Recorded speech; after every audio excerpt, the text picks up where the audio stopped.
ألم نجعل له عينين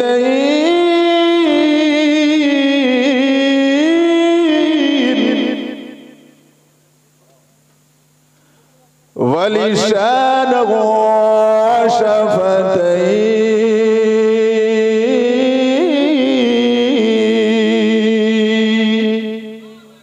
আমার আল্লাহ নিজে বলছেন আমি আল্লাহ কি তোমার চক্ষুদয় দিই না, আমি আল্লাহ কি তোমার জবান দিই না কথা বলবার মতো? দিয়েছে কে? তাহলে আল্লাহ দিয়েছে যখন, আল্লাহর দেয়া নিয়ামত আল্লাহর রাস্তায় ব্যয় করব, কোন মানুষকে খুশি করবার জন্য নয়। কাকে খুশি করার জন্য? তাহলে সকলে উচ্চ আওয়াজ দিয়ে বলি আলহামদুলিল্লাহ। হয় না? আরো জোরে আওয়াজ আছে, একটু জোরে সরে। নারে তাকবীর, নারে তাকবীর। সিলসিলায়ে হক মুজাদ্দিদ জামান, সিলসিলায়ে হক মুজাদ্দিদ জামান, আহলে সুন্নাতুল জামাত, আহলে সুন্নাতুল জামাত, শশীপুরের মহান ইসালে সাওয়াব। নারে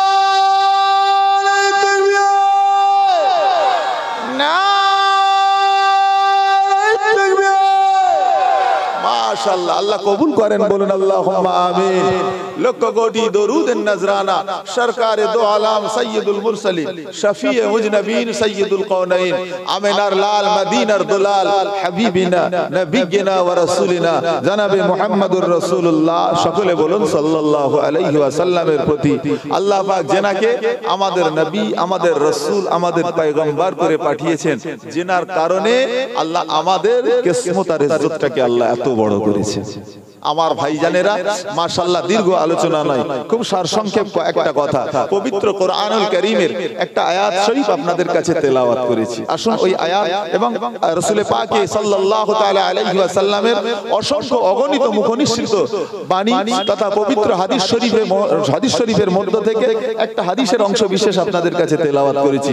ইনশাআল্লাহ ওই আয়াত পাক এবং হাদিস শরীফটাকে সামনে রেখে কিছু কথা আল্লাহ যদি বলা ইনশাআল্লাহ আপনাদের কাছে বলবো। বাদবাকি মহান আল্লাহ পাকের মর্জি। আল্লাহ যেন আমাকে তৌফিক দেয়। আপনারাও দোয়া করেন আমার জবান থেকে আল্লাহ এমন কিছু বলিয়ে নেন যার দ্বারা আমাদের সকলের ইহকালে শান্তি এবং পরকালে চিরমুক্তির আল্লাহ যেন একটা সুব্যবস্থা করে দেন, বলুন আল্লাহুম্মা আমিন।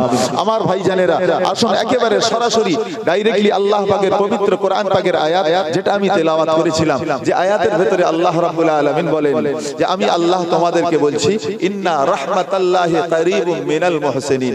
আমি আল্লাহ তোমাদেরকে বলছি শোনো, রহমত রহমত রহমত, রহমতের আশায় তোমরা ঘোরাফেরা করো, রহমত ঢোঁড়ো, রহমত চারিদিকে তালাশ করে বেড়াও। কোথায় গেলে আল্লাহর রহমত আছে? কেউ বলে অমুক জায়গায় গেলে রহমত পাওয়া যায়, কেউ বলে এই কাজ করলে রহমত পাওয়া যায়। আমার আল্লাহ রাব্বুল আলামিন বলেন বান্দা রহমত খুঁজবি কোথায়? আমি আল্লাহ তার একটা তোদের কাছে আমি আল্লাহ জ্বলন্ত প্রমাণ দিয়ে দিলাম।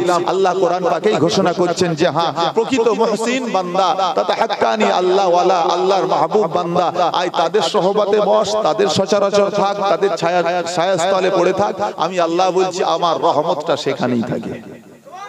জোরে বলবেন না, আর একটু জোরে বলবেন না। রহমতের তালাশ রহমত করি। আল্লাহ রাব্বুল আলামিন বলেন নিঃসন্দেহে মুহসিন বান্দা, আল্লাহ ওয়ালা বান্দা, আল্লাহর মাহবুব বান্দা যারা, তাদের কাছে গেলেই আল্লাহর রহমত পাওয়া যাবে। জোরে বলবেন না আরেকবার। এবারে বলুন, আজকে আমরা এখানে এসেছি আল্লাহর ওলি বান্দারই মহব্বতে, ঠিক না ভুল? আল্লাহর ওলি বান্দার নেক নজর, নেক সহবত, ওটা আমাদের দরকার আছে না না? প্রথম বলেন কথা। যদিও বর্তমান ফিতনার জামানা, অনেক সমস্যার সম্মুখীন হতে হয়েছে, বিশেষত আমারই পূর্বে মাওলানা মুস্তাকিম ভাই আমার বেশ কিছু কথা আপনাদের কাছে তুলে ধরেছেন। আমিও বলি আমি গুনাহগার, এই মাহফিলের সঙ্গে প্রথম থেকেই জড়িত রয়েছি, মাশাআল্লাহ কম বেশি আপনাদের সকলেরই পরিচিতি। তথাপি বলে যাই শোনেন, এই মাহফিলটা আজ নয়, দীর্ঘ কয়েক বছর ধরে চলে আসছে। এই কয়েক বছর যাবত এই মাহফিল হচ্ছে, প্রতিটা বছরেই দেখতে পাই বা শুনতে পাই নতুন নতুন কিছু একটা সমস্যার দানা বেঁধে দাঁড়িয়েছে, ঠিক না ভুল বলছি? প্রত্যেকটা বছরেই শোনা গেছে, প্রথম থেকে। প্রথম বছর হয়েছে, তারপরে দেখলাম যতদিন গেছি শুনেছি প্রতি বছরেই কিছু না কিছু সমস্যা তৈরি হয়ে গিয়েছে, মাশাআল্লাহ। তারপরেও দেখেন আল্লাহ পাক কিন্তু এ মাহফিল করিয়ে নিয়েছেন, কথা ঠিক না ভুল বলছি? আল্লাহ করিয়ে নিয়েছেন। এবার আপনাকে বলি, দুনিয়ার বুকে আসলে পরে ভাই সমস্যা তো মানুষের থাকবে। হকের পথে আসলে, ন্যায়ের উপরে থাকলে, সত্যের পথে থাকলে, যেই আসুক যেই হোক না কেন সমস্যার সম্মুখীন তাকে হতেই হবে। নাকি ভুল বলছি বলেন? অকুল জাআল হক ওয়াজহাকাল বাতিল, হক যে জায়গায় দাঁড়াবে বাতিলের জ্বলন সেখান থেকেই শুরু হবে। বিশ্বাস করুন, হক যখনই সমাজে প্রতিষ্ঠিত হয়েছে বাতিলের কলিজায় আগুন ধরেছে। যেখানেই মুসা নবী আলাইহিস সালাম সেখানেই কিন্তু ফেরাউন ছিল, যেখানেই পয়গম্বর ইব্রাহিম আলাইহিস সালাম সেখানেই কিন্তু নমরুদ ছিল, যেখানেই মুহাম্মদুর রাসূলুল্লাহ সেখানেই কিন্তু আবু জেহেল আবু লাহাব ছিল, যেখানেই দেখেছেন খাজা মুঈনুদ্দিন চিশতি সেখানেই কিন্তু ওই জায়গায় দাঁড়িয়ে ছিল আপনার ওই রকম কি বলে যোগী যাই বল সেখানেই দাঁড়িয়েছিল। ঠিক একই রকম ভাবে এই সময় চলেই যাবে যতদিন পর্যন্ত দুনিয়া টিকে থাকবে, হক এবং হকের পাশে যারাই থাকবে বাতিলদের কলিজা সেখানেই থাকবে, জ্বলনা দাও দাও করে জ্বলবে। তার মানে এই নয় যে হক তার মাধ্যম দিয়েই দমে যাবে। কথা ঠিক না ভুল বললাম? হককে কেউ দমিয়ে রাখতে পারবে না। আল্লাহ হকের আলো আল্লাহ ঠিক জ্বলিয়ে দেবে। জোরে বলুন না, ও তো থাকবেই থাকবে। বিশ্বাস করেন এটা থাকবে। আমার রাসূলের উপরে কি অত্যাচার কম হয়েছিল? এই বলেন না, আমার নবী পাকের উপরে অত্যাচার কম হয়েছে নাকি? যতদিন পর্যন্ত নবী আমার যতদিন পর্যন্ত এই লা ইলাহা ইল্লাল্লাহ এই তাওহীদের প্রচারটা করেছিলেন না, সমাজের মানুষের কাছে দিয়েছিলেন না, ততদিন পর্যন্ত রাসূলুল্লাহ কিন্তু মক্কার কাফেরদের কাছে একটা খুব নামি দামি মানুষ হয়েছিলেন। জানেন, ওই বেঈমান কাফেরেরাই আমার রাসূলকে বলতো মুহাম্মাদের মতন সত্যবাদী মানুষ আর একটাও নাই। ওই বেঈমানগুলো বলতো মুহাম্মাদুর রাসূলুল্লাহ, বিশ্বাস করো এই মুহাম্মদ হলো আল আমিন, এই মুহাম্মদ হলো আস-সাদিক। এভাবে সেই সময়ের বেঈমান কাফেররা বারংবার কিন্তু এসলে লাকাব দিয়ে গিয়েছে। যেদিন থেকে রাসূলুল্লাহ লা ইলাহা ইল্লাল্লাহ এ তাওহীদের প্রচারটা শুরু করলো আল্লাহ পাকের হুকুমে, সেই দিন থেকেই কিন্তু তারা সবাই বেঁকে বসেছে। ঠিক না ভুল বললাম? সেই দিন থেকে টাসেল শুরু, দুশমনি শুরু। না আজ থেকে আর শোনা যাবে না, আজ থেকে আর না। তখন থেকে রাসূল পাকের বিরুদ্ধে ষড়যন্ত্র, কখনো নবীকে দুনিয়া থেকে সরিয়ে দেওয়া হবে, কিভাবে সরিয়ে দেওয়া হবে, নবীর উপরে কিভাবে টর্চার করলে পরে রাসূল ওই জায়গা থেকে ফিরে আসে, ও যেন আবার পুনরায় আগের জায়গায় ফিরে যায়। সুতরাং সর্বরকম ভাবে চেষ্টা চালিয়ে গিয়েছে, এমনকি আমার রাসূল পাককে দুনিয়া থেকে মিটিয়ে দেবার ষড়যন্ত্র পর্যন্ত এই বেঈমান কাফেরেরা করেছিল। কথা ঠিক না ভুল বললাম? মুসলমান ভাইয়েরা, ও নবী পাকের উম্মত উম্মতিরা, ও আমার সোনা মানিকেরা, ও আমার দাদা পীরের মুহাব্বতের ভক্ত মুরিদেরা, ও আল্লাহর ওলি হুজুরের মুহাব্বতের মানুষেরা শুনে রেখে দিন, বিশ্বাস করুন নবী আমার রাহমাতুল লিল আলামিন যেই দিন থেকে তাওহীদের প্রচারটা শুরু করেছিলেন, আল্লাহ নবী যখনই বলেছিলেন ও মক্কাবাসীরা কুলু লা ইলাহা ইল্লাল্লাহ, লা ইলাহা ইল্লাল্লাহ, এই তাওহীদটাকে যেই দিন থেকে প্রচার শুরু করেছিলেন মক্কাবাসীরা ওই সময়তে আমার নবীর প্রকাশ্য দুশমন হয়ে গিয়েছিল। ও ভাইয়েরা আমার, এতদিন পর্যন্ত যারা আমার নবীকে আলামিন বলেছিল, মুহাম্মদ সত্যবাদী বলেছিল, মুহাম্মাদের মতন এত ভালো মানুষ আর নাই বলেছিল, আজ তারাই নবী পাকের দুশমন হয়ে গেল। এমনকি আমার নবীকে দুনিয়া থেকে মিটিয়ে দেবে এই টোটাল ষড়যন্ত্রটা তারা শুরু করে দিয়েছিল। ঘটনা আমাদের জানা। আল্লাহ নবী দুনিয়ার বাদশাহ নবী আমার বেঈমান কাফেরদের অত্যাচারে আল্লাহ নবী আল্লাহ পাকের কাছে জানাতে লাগলেন, ও দয়াময় আল্লাহ, করণীয়টা কি? পরবর্তী দিনগুলি আমি মুহাম্মদ কিভাবে জীবন যাপন করব? আল্লাহ পাক যতদিন যায় দুশমন আমার তত বেড়ে যায়। ও দয়াময় আল্লাহ, আমি মুহাম্মদুর রাসূলুল্লাহ কি করণীয় আছে একটু জানিয়ে দিন। আল্লাহ রাব্বুল আলামিন হাবিবুল্লাহকে ঘোষণা দিয়েছিলেন, আমার হাবিব আপনি চিন্তিত করবেন না, तमाम পৃথিবীর মানুষ যদি ষড়যন্ত্র করে ফেলে আর আমি আমি আল্লাহ জানিয়ে দিলাম আমি আল্লাহ পাক আপনাকে হেফাজত করে নেব। তামাম পৃথিবী যদি আপনার বিরুদ্ধে চলে যায় তাতে আপনার একটা পশম পর্যন্ত ক্ষতি করতে পারবে না।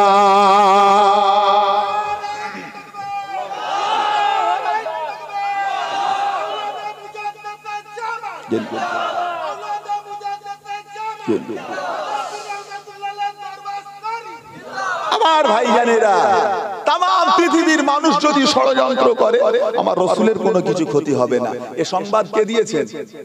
আল্লাহ। তথাপি ষড়যন্ত্র কি কম হয়ে চলেছে? বেঈমান বেদিনেরা, ওই কুফারে কুরাইশেরা আমার নবী পাককে দুনিয়া থেকে সরিয়ে দেবে। আকা যখন কোন রকম ভাবে কোন প্ল্যান করতে পারে না, নবী আমার দয়া নবী, নবী আমার রাহমাতুল লিল আলামিন, আমার শিশু নবী আমার আল্লাহ পাকের ইবাদতের জন্য যখন সিজদায় মাথাটা নত করে দিয়েছে, আল্লাহু আকবার বলে কপালটা সিজদায় নত করে দিয়েছে, ওই শয়তান আবু জেহেল, ওই আবু লাহাব দূর থেকে দেখতে পেয়েছে একটা বড় সুযোগ রয়েছে, এই মুহূর্তে মুহাম্মাদের ক্ষতি করে দেওয়া সম্ভব।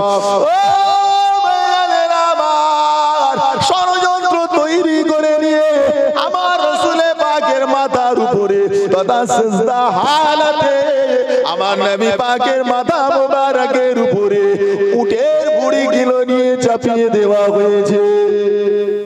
উটের বুড়ি এতটুকু নয়, কিতাবে এসেছে ওর এতটাই মানে ওয়েট যে সিজদা থেকে যদি মাথা দিয়ে চাপা দিয়ে দেয় ওটা থেকে আর ঝেড়ে বার হতে পারবে না। তাদের চিন্তা ভাবনা সিজদায় গেছে মাথায় চাপিয়ে দাও, মুহাম্মদ যেন আর ওখান থেকে মাথা তুলে আর না দাঁড়াতে পারে। কি মনে হয় রাসূলে পাকের ক্ষতি হয়ে গিয়েছিল, তাই না? কিছু করতে পেরেছিল? ও আম্মা জান হযরতে ফাতেমা রাদিয়াল্লাহু তাআলা আনহা, হুজুর আমার যখন এই খবরটা দেখতে পেলেন, হুজুরের কানে যখন সংবাদটা পৌঁছালো, আগারে হুজুর আর থাকতে পারলেন না গো, ছুটে ছুটে ছুটে ছুটে গিয়ে লক্ষ্য করে দেখতে পেলেন আম্মা জান দাদা জানাবে মুহাম্মদুর রাসূলুল্লাহ দিন দুনিয়ার বাদশা নবী আমার সিজদায় রয়েছে, মাথার উপরে উঠে লাড়ি বুড়ি চাপিয়ে দেওয়া হয়েছে। আম্মা জান ফাতেমা রাদিয়াল্লাহু তাআলা আনহা ঝরঝর ঝরঝর ঝরঝর করে রোনা জারি করেন, ও মক্কার দুশমনেরা, কে আজ কাজটা করলি বল?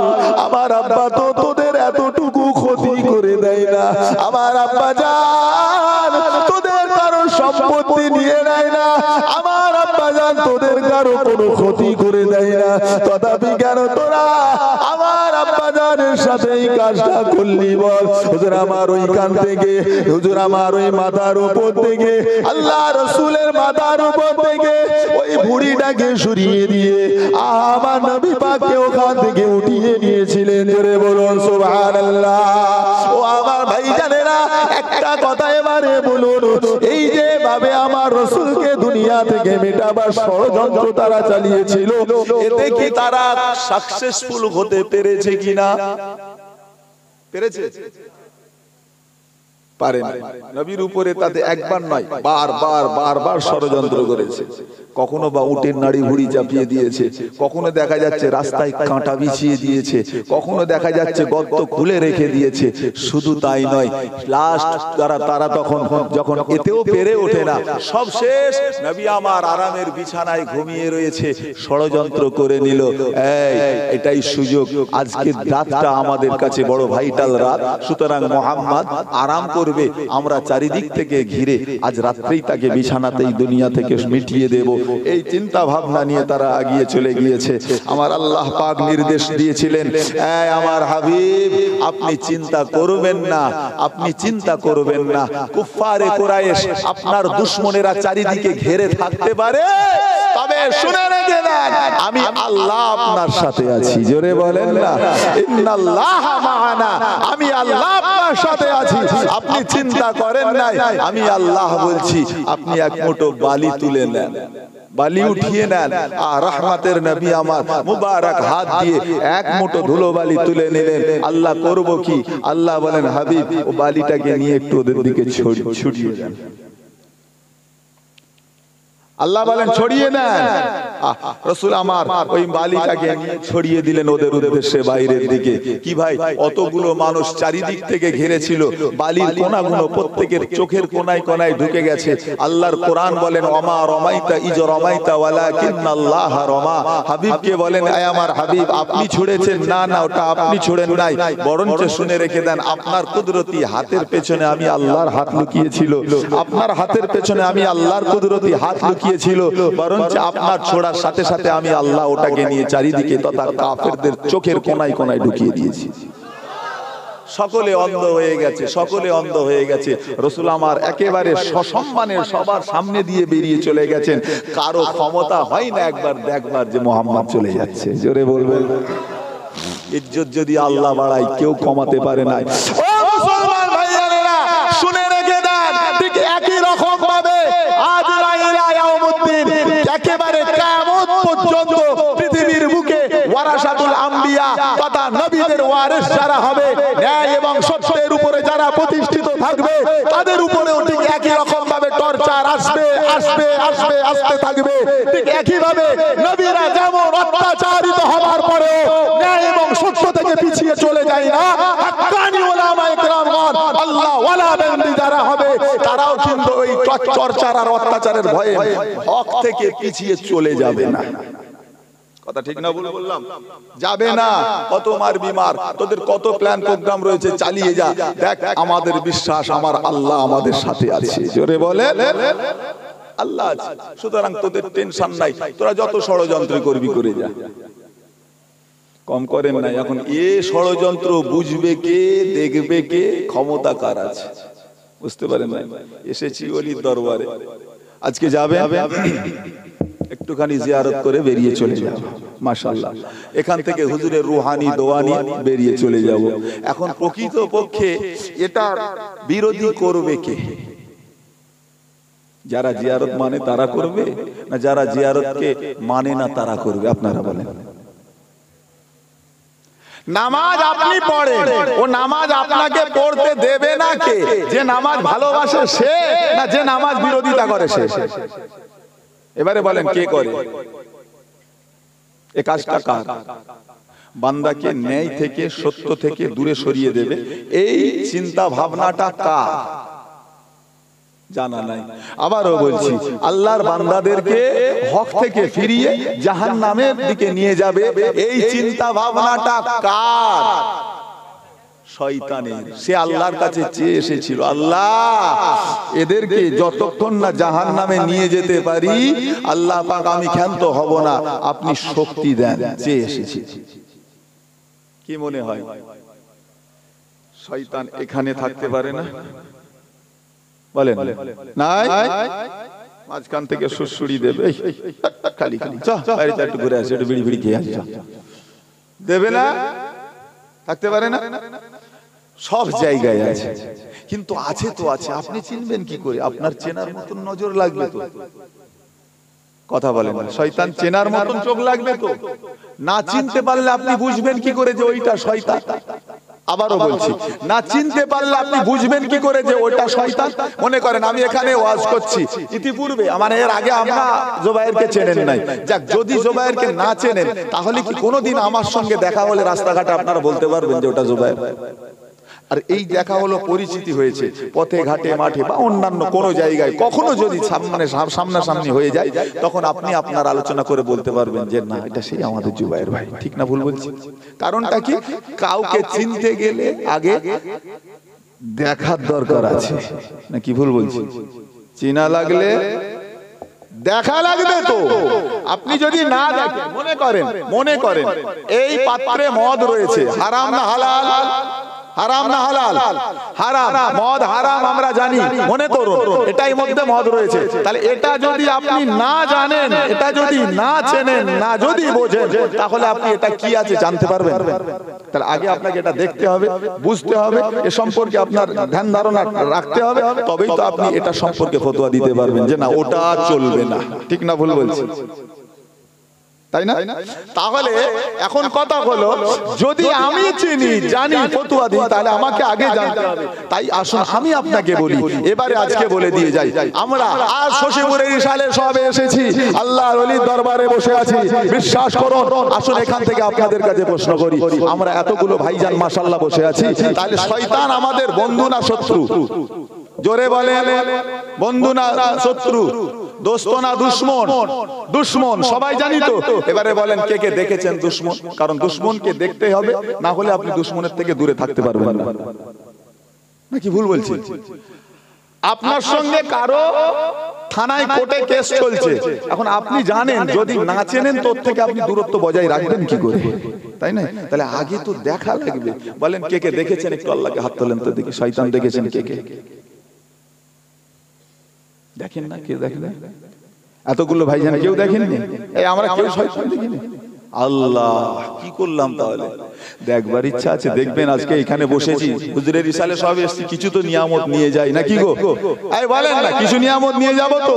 তাহলে আজ থেকে আমরা আমাদের চিরশত্রু শয়তানের হুলিয়াটা কমসে কম চিনে যাই। কেমন দেখতে, কি রকম, তার গায়ের রং কেমন, তার চোখটা কত বড় বড়, কানটা কি রকম, পায়ে মানে পাটা লম্বা না ছোট, কমসে কম এতটুকু চিনে বাড়ি যাবো ইনশাআল্লাহ। দেখবো, শুনবেন? চলেন আপনাকে বলি, শয়তান কখন শয়তান হয়েছিল জানেন? শয়তানের কিন্তু নামাজ কম ছিল না। নামাজ কম ছিল, এত সেজদা করেছে আল্লাহকে ইবলিস শয়তান, আল্লাহকে এত সেজদা করেছে, কিতাবে এসেছে যদি ওই সেজদাগুলোকে জমিনে, রুহে জমিনে যদি বিছিয়ে দেওয়া হয়, একটা সরিষা দানা ফেলবার মতন দুনিয়ায় জায়গা ফাঁকা থাকবে না, ওর সেজদা দিয়েই ভরে যাবে। এত সেজদা করেছে। গোলাম হোসেন, আমি তো 40 দিন ঘুরে এসে নিজেকে এত বড় ভাবি যে আমি মনে হয় এবারে আরশে পৌঁছে গেছি। কথা বুঝতে পারেন না? ও মিয়া, শয়তানও ওটাই ভাবে। সে ভেবে নিয়েছিল যে আমার সেজদার কাছে কারো সেজদা নাই। বিশ্বাস করুন, কিতাবে এসেছে ওর সেজদা যদি বিছানো যায়, জমিনে একটা সরিষা ফেলার জায়গা পাবে না। তাহলে সেজদার দিক থেকে শয়তান আগিয়ে না পিছিয়ে? জোরে বলেন না একটু। আমার কথা বুঝতে কষ্ট হচ্ছে নাকি? প্রথম নম্বর বলেন তাহলে, সেজদার দিক থেকে শয়তান আগিয়ে না পিছিয়ে? ইবাদতের দিক দিয়ে আগিয়ে না পিছিয়ে? আগিয়ে না পিছিয়ে? এরপরে আপনারা ফতোয়া দেন শয়তান জান্নাতে যাবে না জাহান্নামে যাবে। কি বলেন? এত ইবাদত করলো তবু জাহান্নামে? এত ইবাদত, এত সেজদা, তবু জাহান্নামে? কেন জাহান্নামে যাবে? কেন? কারণটা কি তাহলে? ইবাদত করলে জান্নাত পাওয়া যায় না? কি বলে? ইবাদত, ইবাদত শোনেন, ইবাদতের ভেতরে দুটো বিষয় মনে রাখবেন। নাম্বার 1, ইবাদত একটা হচ্ছে মনে করা, আর একটা হচ্ছে ওই করা ইবাদতটাকে বাঁচানো। শয়তান ইবাদত করেছে, নামাজ পড়েছে, কিন্তু ওর পড়া নামাজটাকে বাঁচাতে পারে না। মনে রাখবেন, ইবাদত করা, করা ইবাদতটাকে বাঁচানো, দুটো কিন্তু আলাদা বিষয়। ইবাদত করা সহজ, সিজদা দেওয়া সহজ, নামাজ পড়া সহজ। আরে মিয়া, যাকে ইচ্ছা ধরে নিয়ে আপনি মসজিদে চলে যেতে পারেন, চল নামাজ পড়বি, 40 দিন চিল্লাই বেরিয়ে যাবেন, চল নামাজ পড়বি। বিশ্বাস করেন, আরে সিজদা দেওয়া সহজ। সিজদা দিলেই যদি জান্নাতে যাওয়া হতো, গোলাম হোসেন তোমার আমার মতো ওলি সাহেব মৌলভী নয়, স্বয়ং রাহমাতুল লিল আলামিনের পেছনে ইক্তেদা করে নামাজ পড়েছিল। নামটা লিখে রেখে দেন, আব্দুল্লাহ ইবনে উবাই ইবনে সুলুল। আর আমার রাসূলের পেছনে ইক্তেদা করেছে, সিজদা আমার নবীর পেছনে দিয়েছে, সিজদা দিয়েছে ইমামুল মুরসালিনের পিছনে, তারপরেও জাহান্নামী। তোমার আমার মতন ওলি সাহেব ইমাম নয়, তোমার আমার মতন ইমাম নয়। ইমাম হচ্ছেন ইমামুল মুরসালিন, তার পেছনে নামাজ পড়েছে, সিজদা দিয়েছে। তাহলে সেজদা দিয়েছে কিন্তু ওর দেওয়া সেজদাটাকে ও বাঁচাতে পারে নাই।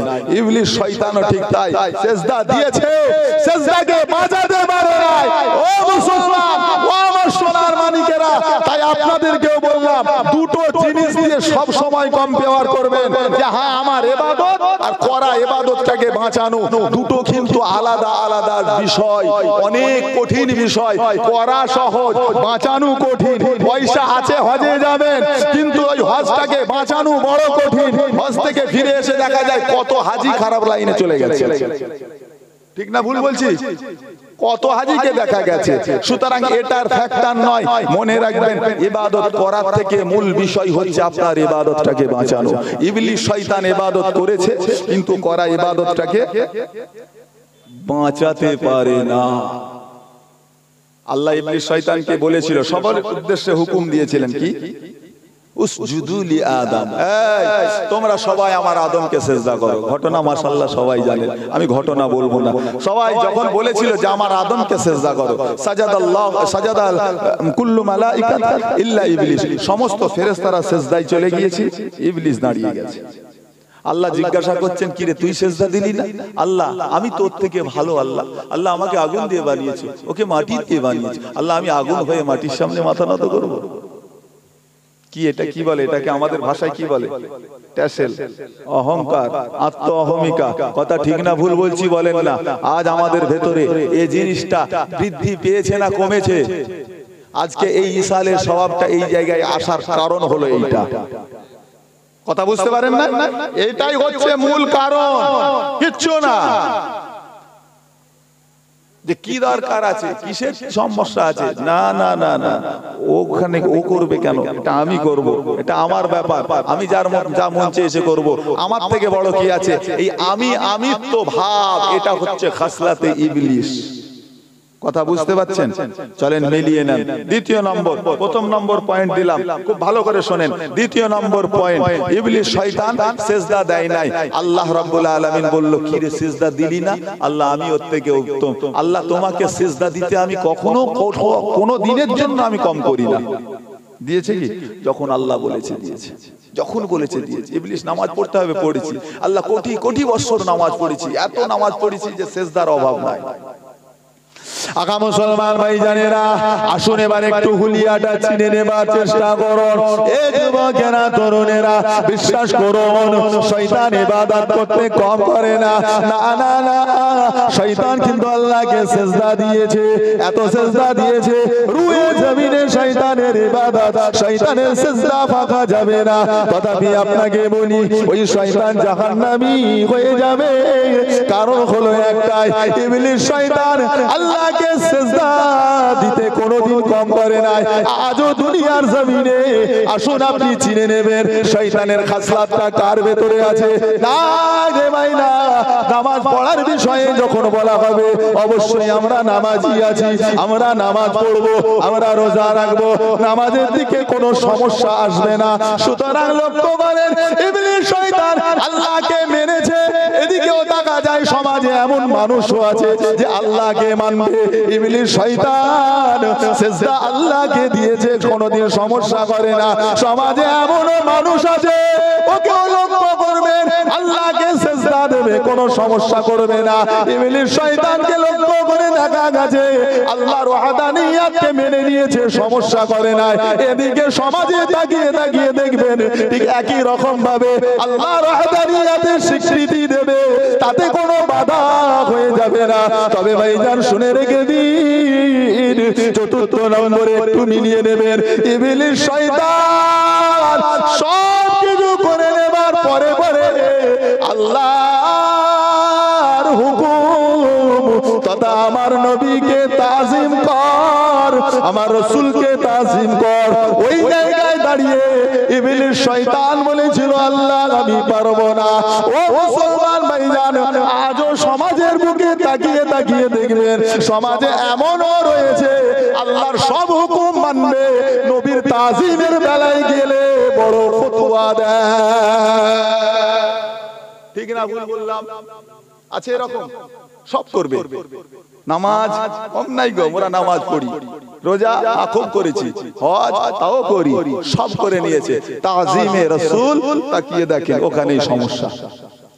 3, 4, 5 ঘন্টা ওয়াজ চলছে, ওয়াজ মাহফিল মাশাআল্লাহ অভাব নাই, তারপরেও দেখবেন এতটুকু ইশকে রাসূলুল্লাহ, মুহাব্বতে রাসূলুল্লাহর কোন রকম বয়ান পাবে না। উল্টে বিরোধিতা করে, উল্টে বিরোধ তৈরি করে যারা যারা যারা যারা রাসূলের মুহাব্বত নিয়ে অগ্রসর হয় তাদের বিরোধিতা করবার জন্য নানান ফতোয়া সমাজের উপরে জাহির করে। দেখেছেন মাশাআল্লাহ, বলা লাগে না, এখন ইন্টারনেট আর মিডিয়ার যুগ, কোনো কিছুই অভাব নাই। খবরদার সচেতন এবং সচেষ্ট হবার চেষ্টা করবেন। যাদের মধ্যে খসলতটা পাবেন, মনে রাখবেন একটাই, আর যাই পারে হোক না কেন এর ভেতরে ইবলিশের খসলত আছে, কমসে কম এর থেকে একটু দূরে থাকবো আমরা। মনে থাকবে? চলেন দ্বিতীয় নম্বরে যে কথা বলছিলাম, তাহলে আসলাম এখানে আমরা আমাদের নিয়তটা ঠিক করলাম, পরে পরে আসবো কিসের জন্য? একটু জিয়ারতের উদ্দেশ্যে। আল্লাহর ওলিদের দরবারে এসেছি, একটু যাব, তাদের কাছ থেকে রুহানি ফায়েজ দোয়া নেব। আমরা তাদের জন্য মাগফিরাত করতে পারবো না, আল্লাহর ওলিরা তারা অলরেডি বকশিশ হয়ে গেছে। কথা ঠিক না বল?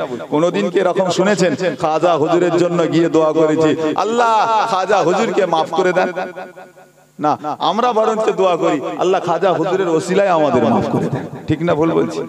ঠিক একই রকম তানারা তো বকশিশ হয়ে গিয়েছেন, তারা বকশেন মানে হয়ে গিয়েছেন, তাদের জন্য আর বকশানোর দরকার নাই। এখন প্রয়োজন তানাদের জারিয়া দিয়ে আমাদের। আজ আল্লাহর ওলিদের সহবতে এজন্যই যাই, তাদের খাতিরে যেন আল্লাহ আমাদেরকে মাফ করে দেন। যে কথাটাই প্রথমে বলেছিলাম, আল্লাহ বলেন ওদের ওখান গেলে নিজের রহমতটা বেড়ে যায়, নিজের প্রতি আল্লাহর রহমত নাজিল হয়। কি রকম?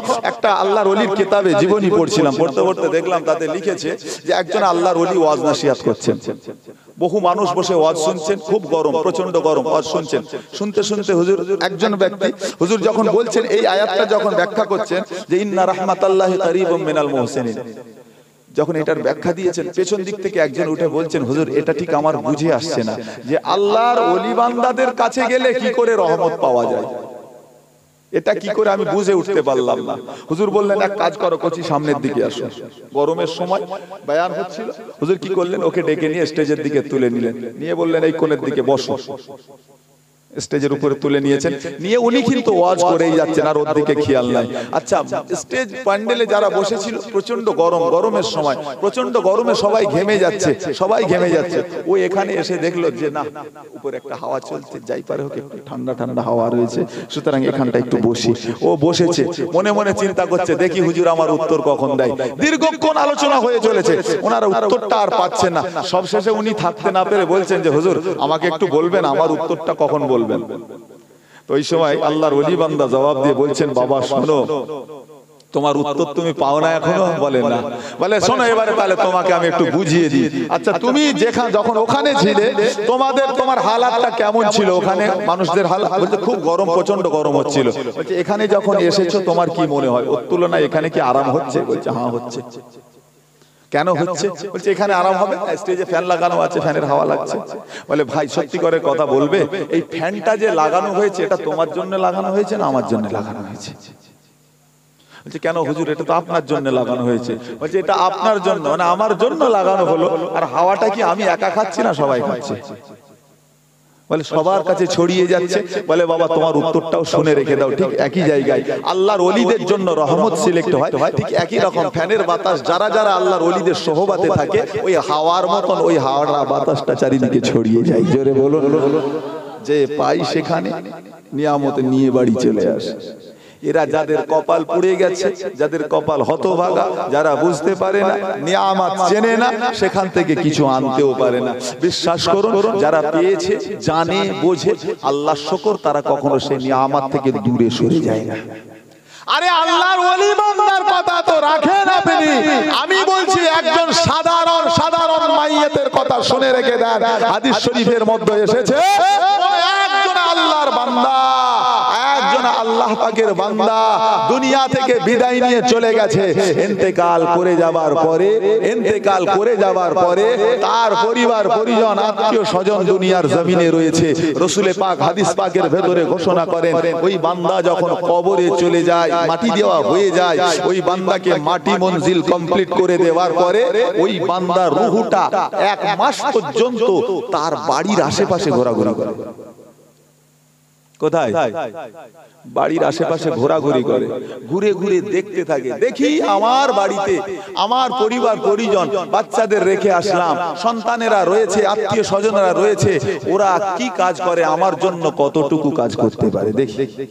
দীর্ঘক্ষণ দাঁড়িয়ে দাঁড়িয়ে দেখে, 1 মাস ওই জায়গায় অপেক্ষা করে। তারপরে বলা হচ্ছে 1 মাস কমপ্লিট হয়ে যাবার পরে তারা আবার ওখান থেকে চলে যায়। ওই রুহুটা কোথায়? যেখানে তাকে কবর দেওয়া হয়েছে ওই কবরের আশেপাশে 1 বছর পর্যন্ত ঘোরাঘুরি করে। সুবহানাল্লাহ বলেন না?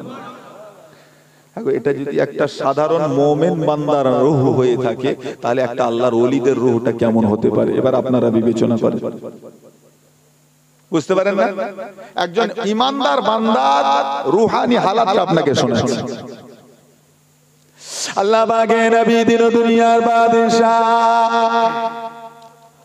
ও ভাইয়ানেরা, নবী আমার দয়া নবী নূরের জবানে ঘোষণা করে জানিয়ে দিয়েছেন, যখন কোনো বান্দা মারা যায়, বান্দা ইন্তেকাল করে যায়, ওই বান্দাকে কবরস্থ করে দেওয়া হয়। ওই বান্দাকে কবরস্থ করে দেওয়ার পরে কোন আল্লাহ পাকের বান্দা দাদা তার পরিবার পরিজনদের উপরে দায়িত্ব হয়ে যায়, তারা যেন তাদের জন্য, তাদের চলে যাওয়া মাই মুরব্বিদের জন্য যেন রূহ মাগফিরাতের জন্য সওয়াব রেসানি করে, তাদের জন্য যেন দোয়া খায়ের করে, তেলাওয়াত করে সওয়াব রেসানি করে দেয়। ওই সওয়াব রেসানির সওয়াবটা ওই মুর্দাদের কাছে পৌঁছে যায়। যদি এইটা করতে পারে ওই মাইয়িত গুলো, তাদের জন্য আল্লাহ পাকের কাছে রহমতে দোয়া করতে থাকে। জোরে বলো সুবহান।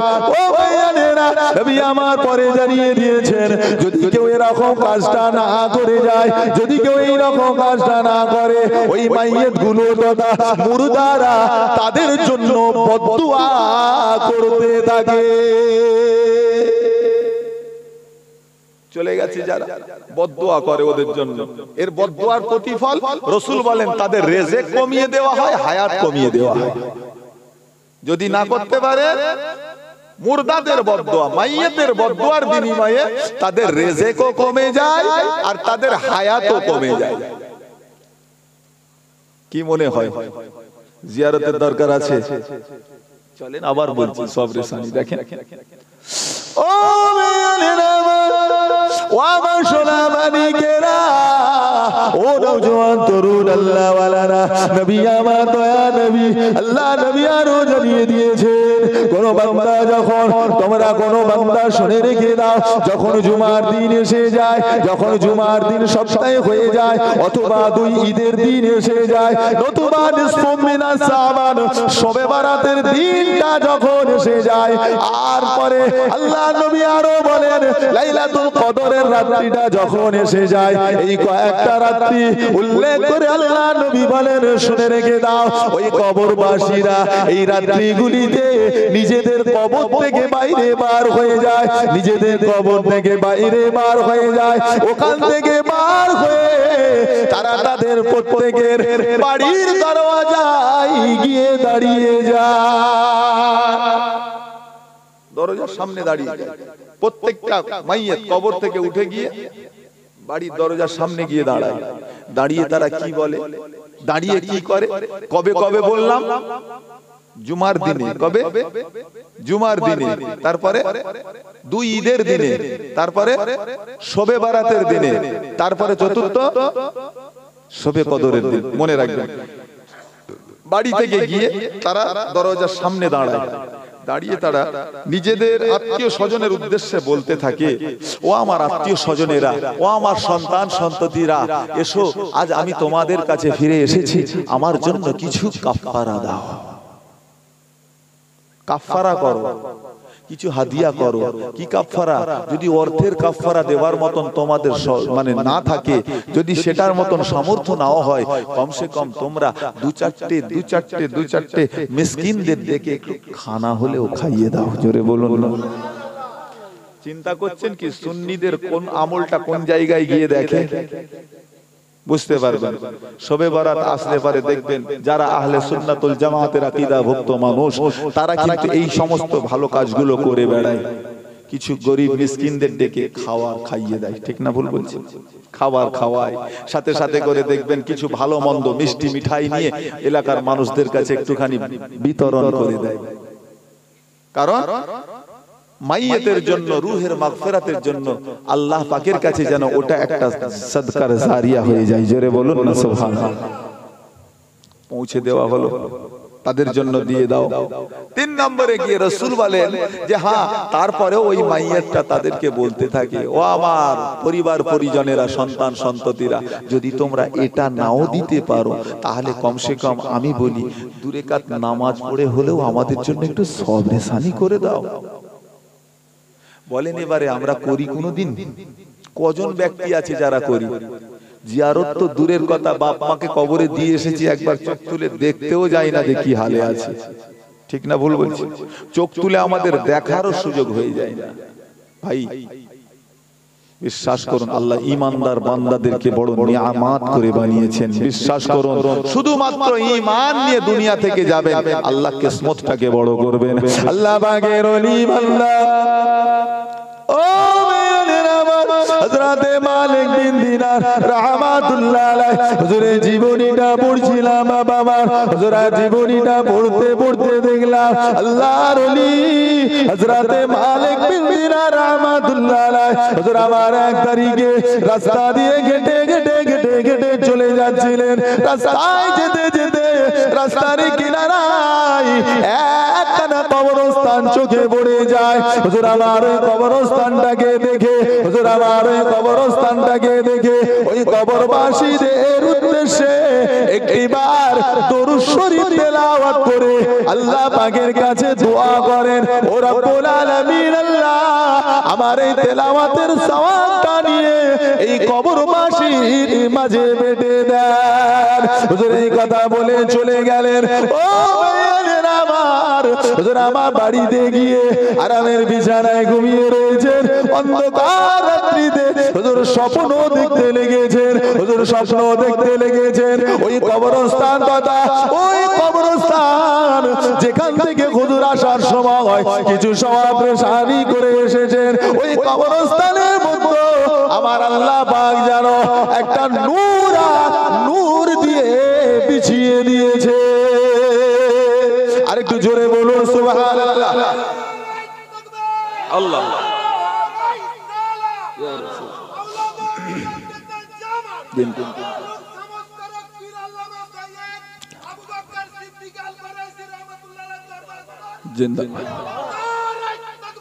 আল্লাহ আমার ভাইজানেরা, হুজুর বলেন যে হ্যাঁ আমি দেখলাম আলোই আলোকিত হয়ে গেছে। মাশাআল্লাহ, একটু জোরে তাকবীর দেন, নারে তাকবীর। আর একটু জোরে সোরে হবে না? নারে তাকবীর, নারে তাকবীর। মহান ইসালে সওয়াব, মহান ইসালে সওয়াব, সিলসিলায়ে হক মুজাদ্দিদ জামান জনাব ভাইজান হুজুর পীর কেবলা, নারে তাকবীর, নারে তাকবীর। মাশাআল্লাহ, ভাই আমার এসেছেন, কিছুক্ষণের মধ্যেই তাশরীফ নিয়ে আসবেন। আসেন, তারই ফাঁকে ফাঁকে যেটা বলেছিলাম আমি ইনশাআল্লাহ শেষের দিকে নিয়ে চলে যাই।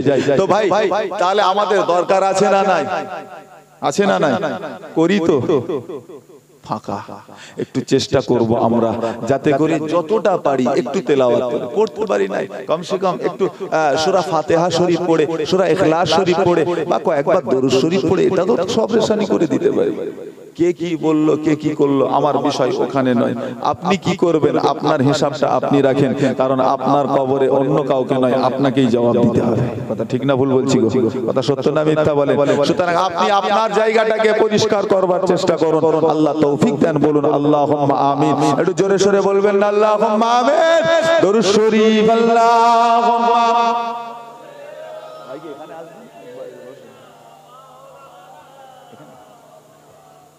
এখানে তো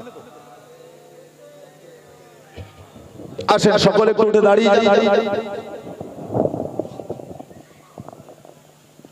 সকলে উঠে দাঁড়িয়ে যারা পেছনে